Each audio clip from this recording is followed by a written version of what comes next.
traditional seedbed. Tapos pag may ampalaya ka ngayon, ganitong edad, napakaganda. Pag ganitong edad, pag ang ampalaya mo ay hindi ganitong edad, baby pa, mas maganda. Pero pag mas matanda nito, pangit. Bakit? Dahil yung mga insekto ay tapos na yung ano nila, peak.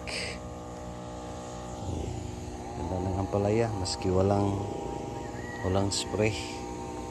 Dito tayo sa upo area, gawa ng seedbed, no? So future ano natin, let's see, start new, no? So ito, abangan nyo talong, isang lata ng talong. Ayan, may mais tayo dito guys. Ano tong mais na to? 10 bunga. Ayan, 10 bunga. 10 puso.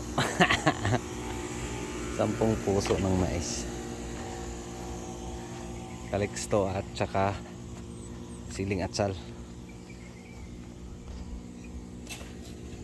Ito, 2 lata. Emperor. So let's see, sisibol ba? Sana tuturok, no? So dito tayo sa upo area na may ampalaya. Tapos yung ampalaya ay malago,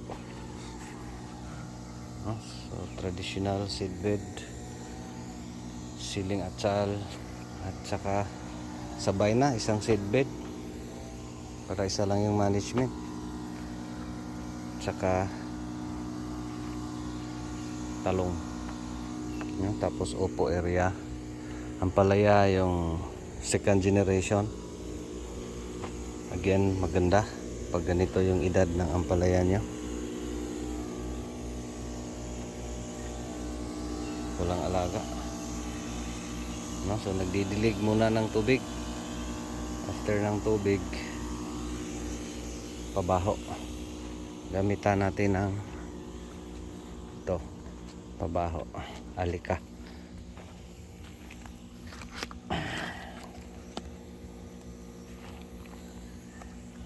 So yan yung paraan natin sa pag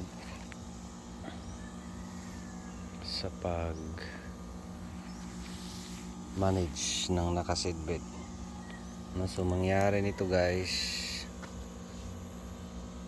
ano to dito, ampalaya beds yung ano, di na tayo naglagay ng mga ano pa, ipot, wala na, kasi ampalaya beds yung ginawa nating seedbed.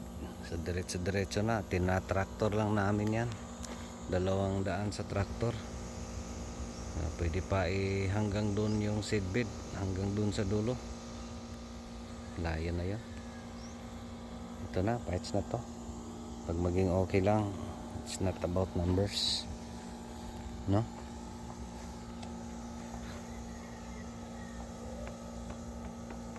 So seedbed, traditional seedbed,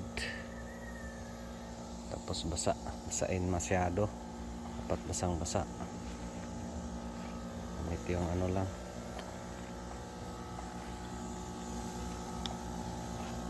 knapsack sprayer, di battery.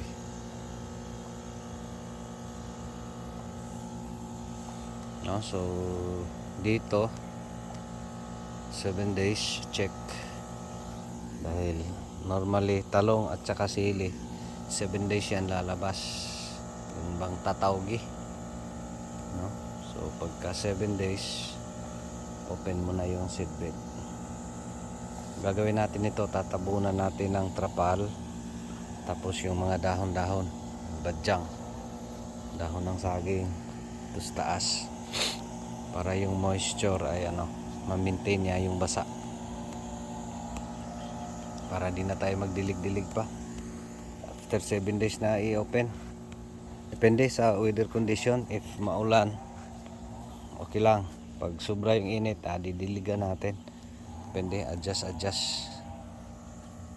No, so yun lang, short video. Gawa tayo ng seedbed, traditional seedbed. Siling atsal at saka talong. No, abangan natin. No, excited na rin ako. Na-miss ko na yung talong. No, tapos update tayo dito. Mix updates. Parang isang video na lang. No, so update sa ating upo. Nag-pruning tayo kahapon. No, so itong huli natin, may nakaabot sa bubong, may hindi. Ito hindi pa. Tapos wala nang sanga yan. Naka-pro na. Yan.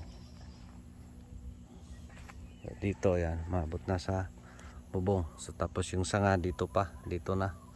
No? So dito walang sanga. So dito tayo sa taas. May mga sanga dito. No? Ito. Maganda kasi dito sa upo kasi first sanga, may bunga na yan. Doon sa baba, may mga bunga na doon. Yung una, dito yung late. No? Ito, maklaro-klaro tong bunga.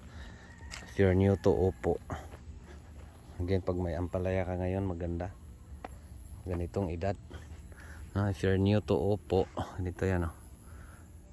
First sanga, may bunga na. Ayun ko, makita nyo pa. Liit pa. Dito, pwede ka magpasanga dito. Depende yan sa inyo. No, dito pruning sa upo. Again, pag may ampalaya ka ngayon, maganda. Maganda yung ampalaya mo. May mga puno dito ng ampalaya. Yung mga second generation din natin tinatanggal. Yan. Ganda yung paglago. Buti pa hindi naalagaan. Again, is yung ano talaga, yung timing sa pagtanim. Dami pa dito ng ampalaya. Kaganda. Yan. Kaganda ng pagtubo nila. Kasi hindi na season sa sakit. No, again, pag may tanim ka ngayon ng ampalaya, sigurado maganda. No? Sa atin, pahirapan. No? So, yan lang guys. Update. Mix updates. No? Gawa tayo ng seedbed. After nyan, pabaho. Tapos tatabunan. Tapos dito sa upo, naka-pruning na. Magawa lang ako ng separate video. Paano mag-pruning sa upo. Yun lang, maraming salamat. Ito pa rin si Jupilo Farmer, anak si Matoy, ang farmer nga gwapo, suwito, bahay, kahibalo, panay, saba. Ay manoon pa ko. Daghang salamat. And God bless. Thank you Lord. New hope for next year. Aabangan nyo.